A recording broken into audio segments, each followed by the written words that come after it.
કરજણ તાલુકા પંચાયતની બેદરકારીના અહેવાલ બાદ તંત્ર સફાળું જાગ્યું। ખુલ્લા ગોડાઉનના દરવાજાઓ ઉપર તાળા મરાયા।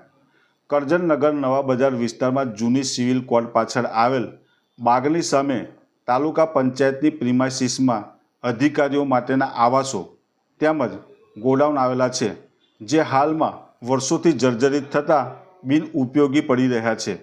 આવાસોની બાજુમાં જ 3 જેટલા દુકાનના શટરો જેવા ગાડી પાર્ક કરવાના પાર્કિંગ આવેલા છે, જેની બાજુમાં 2 જેટલા ગોડાઉન આવેલા છે, જ્યાં ભંગારનો સામાન તેમજ કેટલો કિંમતી સામાન પડેલો છે।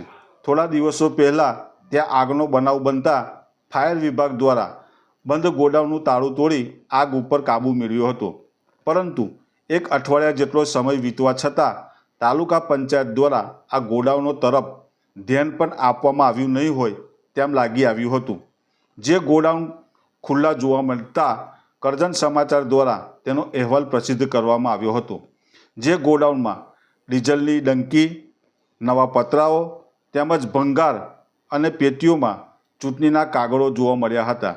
બીજી તરફ બાજુમાં આવેલા ગોડાઉન તો જાણે વર્ષોથી ખુલ્લું જ હોય તેમ લાગ્યું। જાળી ઝાખરડાને લઈ દરવાજો ખુલ્લો જ જોવા મળ્યો, તેમાં પણ ભંગાર જોવા મળ્યો હતો। ખુલ્લા ગોડાઉનમાં કોઈ ચોર ઈસમો ચોરી કરી જાય તો જવાબદારી કોની? આ બાબતનો અહેવાલ પ્રસારિત કરવામાં આવ્યો હતો।